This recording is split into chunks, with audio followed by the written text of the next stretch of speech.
Halo Sobat Trader, jumpa lagi dengan saya Jailani. Ya, pada kesempatan kali ini kita akan membahas tentang money management di dalam trading.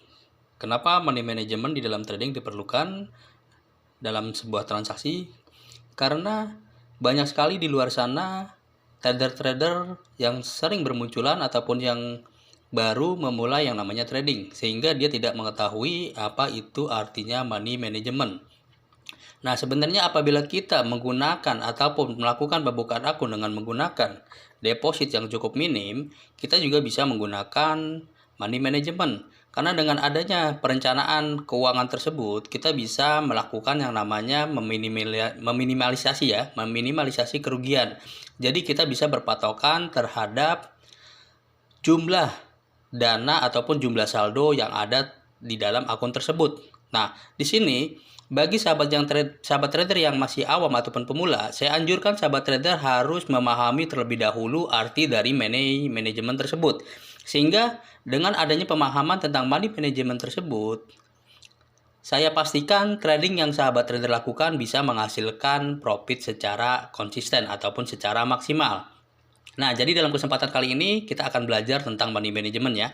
Di sini yang harus sahabat trader lakukan adalah harus menggunakan money management di dalam trading. Jadi di sini sahabat trader bisa menggunakan money management yang baik dan juga benar, sehingga dengan adanya money management tersebut, transaksi yang sahabat trader lakukan bisa menghasilkan suatu rencana ataupun yang biasa disebut dengan trading plan.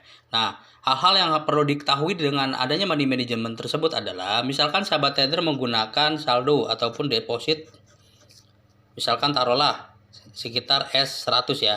Nah, di sini sahabat trader bisa menggunakan money management, misalkan sahabat trader bisa berpatokan terhadap saldo $100 tersebut. Misalkan sahabat trader akan menggunakan 5% ataupun sampai 10%. Nah, jadi sahabat trader di sini berpatokan terhadap jumlah saldo. Nah, misalkan sahabat trader menggunakan saldo $100, kita pakai misalkan 10%-nya ya. Jadi sahabat trader misalkan menggunakan saldo $100, berarti sahabat trader harus menggunakan resiko 10% dari saldo yang ada tersebut. Berarti kalau misalkan 10%-nya berarti S10 ya.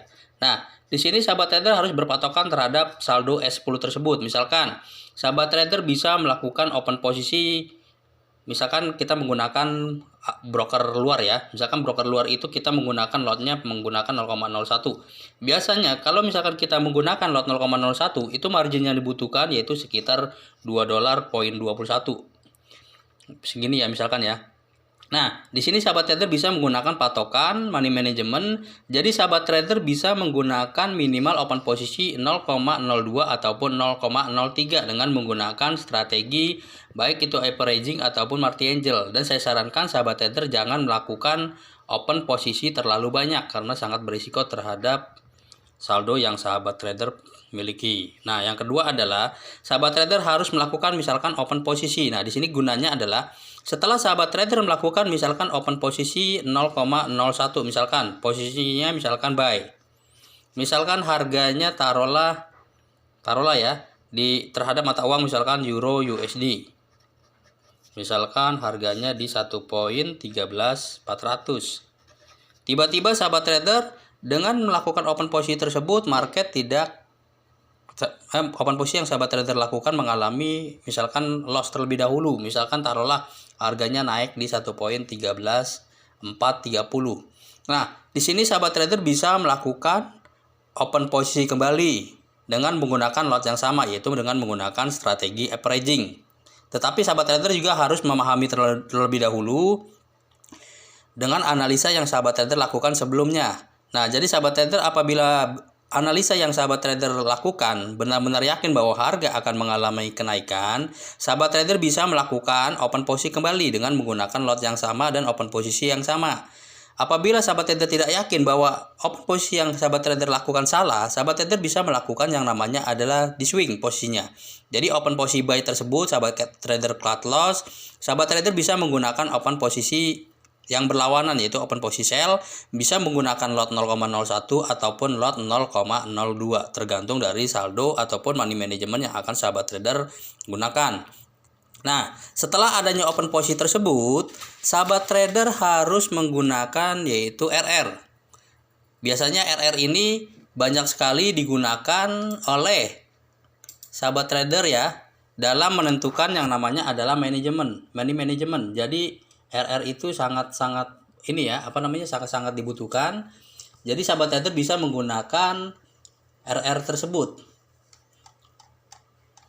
Nah, biasanya rank ratio ini bisa digunakan misalkan untuk money management misalkan 1:2 ataupun 1:3. Misalkan sahabat trader telah melakukan contoh open posisi buy.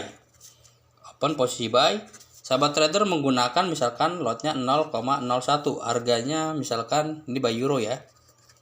Di 1.13400. Nah, sahabat trader bisa menggunakan rank ratio ataupun RR dengan menggunakan money management yang jelas yaitu misalkan 1:2. Nah, untuk pemasangan stop lossnya, sahabat trader bisa menggunakan pemasangan 100 poin di 1.1300 ya. Sedangkan untuk pemasangan take profitnya, sahabat trader bisa melakukan pemasangan di 1.13600. Ini namanya adalah rank ratio, jadi 1:2. Jadi dalam manajemen, sahabat trader bisa menggunakan perbandingan 1:2 ataupun 1:3 untuk pemasangan take profit ataupun pemasangan stop loss. Nah, jadi di sini sahabat trader juga harus pahami di dalam dunia trading, sahabat trader harus mempunyai target ataupun patokan dalam menentukan yang namanya profit. Sahabat trader bisa menggunakan contoh target harian yaitu 5-10% tergantung dari saldo yang sahabat trader miliki. Karena di dalam trading kita harus mempunyai target harian. Apabila target harian kita telah tercapai, saya sarankan sahabat trader tidak usah melanjutkan yang namanya trading. Karena di dalam trading itu pasti ada yang namanya adalah sifat serakah. Jadi misalkan kita profit sudah $10, tiba-tiba kita merasa tidak cukup, terus kita open kembali, mengalami profit kembali, kita open kembali, mengalami profit kembali. Tetapi ada kalanya sewaktu kita melakukan open posisi ternyata harganya tidak sesuai, maka yang awalnya kita mengalami profit tiba-tiba akan mengalami yang namanya ada kerugian sahabat trader. Jadi saya sarankan sahabat trader harus mempunyai patokan dalam menentukan yang namanya adalah target harian sahabat trader. Bisa itu 5% ataupun 10% per hari.